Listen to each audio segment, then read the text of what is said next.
अंग्रेजों ने भारत पर 150 वर्षों तक राज किया। ब्राह्मणों ने उनको भगाने के लिए हथियारबंद आंदोलन क्यों चलाया, जबकि भारत पर सबसे पहले हमला मुस्लिम शासक मीर कासिम ने 712 ईस्वी में किया।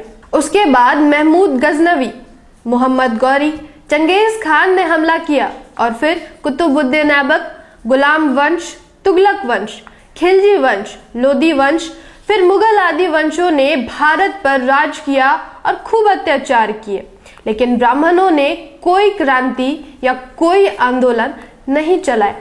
फिर अंग्रेजों के खिलाफ ही क्यों क्रांति कर दी? आइए इस वीडियो में क्रांति और आंदोलन की वजह को समझने का प्रयास करते हैं। अंग्रेजों ने 1795 में अधिनियम 11 द्वारा शूद्रों को भी संपत्ति रखने का कानून बनाया।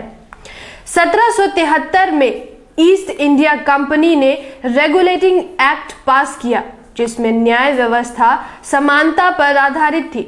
6 मई 1775 को इसी कानून द्वारा बंगाल के सामंत ब्राह्मण नंद कुमार देव को फांसी हुई थी।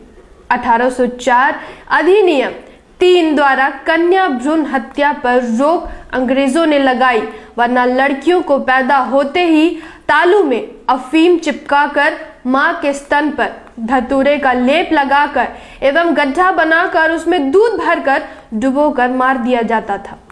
1813 में ब्रिटिश सरकार ने कानून बनाकर शिक्षा ग्रहण करने की सभी जातियों और धर्मों के लोगों को अधिकार दिया। 1813 में अंग्रेजों ने दास प्रथा का अंत कानून बनाकर किया।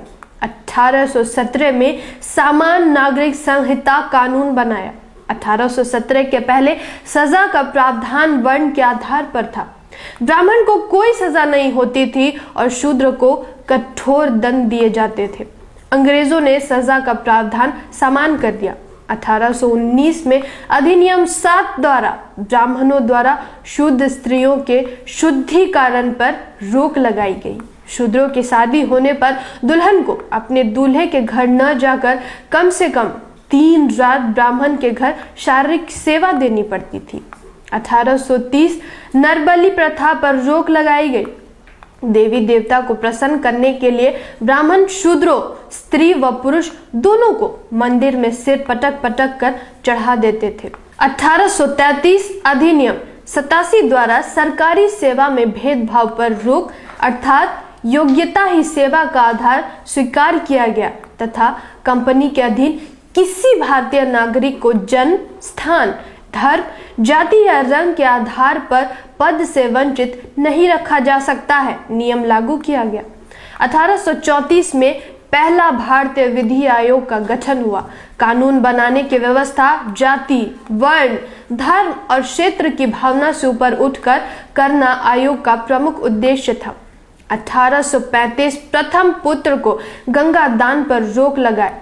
7 मार्च 1835 को लॉर्ड मैकाले ने शिक्षा नीति राज्य का विषय बनाया और उच्च शिक्षा को अंग्रेजी भाषा का माध्यम बनाया गया। 1835 को कानून बनाकर अंग्रेजों ने शूद्रों को कुर्सी पर बैठने का अधिकार दिया। दिसंबर 1829 के नियम 17 द्वारा विधवाओं को जलाना अवैध घोषित कर सती प्रथा का अंत कर दिया गया। देवदासी प्रथा पर रोक लगा दी गई। ब्राह्मणों के कहने से शूद्र अपनी लड़कियों को मंदिर की सेवा के लिए दान दे देते थे। मंदिर के पुजारी उनका शारीरिक शोषण करते थे। बच्चा पैदा होने पर उसे फेंक देते थे और उस बच्चे को हरिजन नाम दे दिया करते थे। 1921 को जातिवार जनगणना के आंकड़े के अनुसार अकेले मद्रास में कुल जनसंख्या 4 करोड़ 23 लाख थी, जिसमें 2 लाख देवदासियां मंदिरों में पड़ी थी। हालांकि यह प्रथा अभी भी दक्षिण भारत के मंदिरों में चल रही है। 1837 अधिनियम द्वारा ठगी प्रथा का अंत कर दिया गया। 1849 में कलकत्ता में एक बालिका विद्यालय JED बेटन ने स्थापना किया। 1854 में अंग्रेजों ने 3 विश्वविद्यालय कलकत्ता, मद्रास और बॉम्बे में स्थापित किए। 1902 में विश्वविद्यालय आयोग नियुक्त किया गया। 6 अक्टूबर 1860 को अंग्रेजों ने इंडियन पैनल कोड बनाया।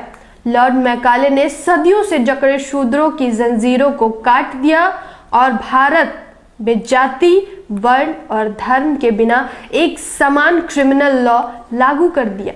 1863 अंग्रेजों ने कानून बनाकर चरक पूजा पर रोक लगा दी। इस पूजा में आलीशान भवन एवं पुल निर्माण पर शूद्रों को पकड़ पकड़ कर जिंदा चुनवा दिया जाता था। इस पूजा में मान्यता थी कि भवन और पुल ज्यादा दिनों तक टिकाऊ रहेंगे। 1867 में बहुविवाह प्रथा पर पूरे देश में प्रतिबंध लगाने के उद्देश्य से बंगाल सरकार ने एक कमेटी का गठन किया। 1871 में अंग्रेजों ने भारत में जातिवार गणना प्रारंभ की। यह जनगणना 1941 तक हुई। 1872 में सिविल मैरिज एक्ट द्वारा 14 वर्ष से कम आयु की कन्याएं एवं 18 वर्ष से कम आयु के लड़कों का विवाह वर्जित करके बाल विवाह पर रोक लगा दी गई। अंग्रेजों ने महार और चमार रेजिमेंट बनाकर इन जातियों को सेना में भर्ती किया, लेकिन 1892 में ब्राह्मणों के दबाव के कारण सेना में अछूतों की भर्ती बंद हो गई। 1918 में साउथबरो कमेटी को भारत में अंग्रेजों ने भेजा। यह कमेटी भारत में सभी जातियों का विधिमंडल में भागीदारी के लिए आया था।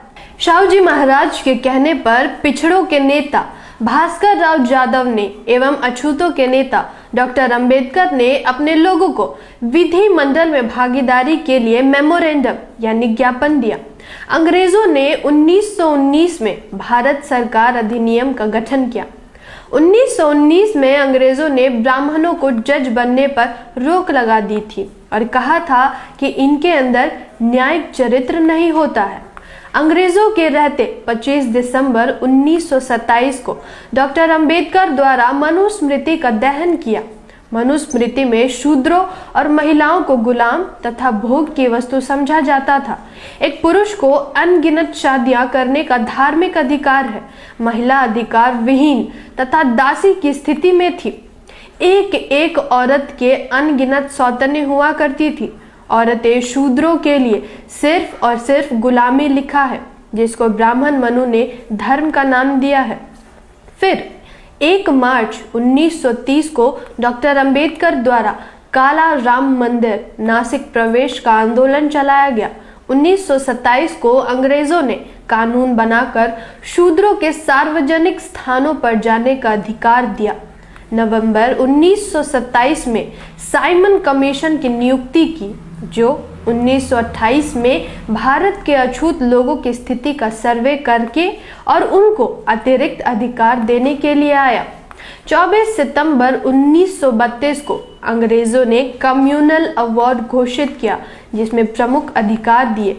19 मार्च 1928 को बेगारी प्रथा के विरुद्ध डॉक्टर अंबेडकर ने मुंबई विधान परिषद में आवाज उठाई, जिसके बाद अंग्रेजों ने इस प्रथा को समाप्त कर दिया। अंग्रेजों ने 1 जुलाई 1942 से लेकर 10 सितंबर 1946 तक डॉक्टर अंबेडकर को वायसराय की कार्य साधन काउंसिल में लेबर मेंबर बनाया। लेबरों को डॉक्टर अंबेडकर ने 8.3% प्रतिनिधित्व दिलवाया। 1937 में अंग्रेजों ने भारत में प्रोविंशियल गवर्नमेंट का चुनाव करवाया। अंग्रेजों ने शासन प्रशासन में ब्राह्मणों की भागीदारी को 100% से 2.5% पर लाकर खड़ा कर दिया। इन्हीं सब वजह से ब्राह्मणों ने अंग्रेजों के खिलाफ क्रांति शुरू कर दी, क्योंकि अंग्रेजों ने शूद्रों और महिलाओं को सारे अधिकार दे दिए थे और सब जातियों के लोगों को एक समान अधिकार देकर सबको बराबरी में लाकर खड़ा किया। जानकारी ही हथियार है। इस वीडियो को अधिक से अधिक शेयर कीजिए। धन्यवाद। जय संविधान, जय भारत।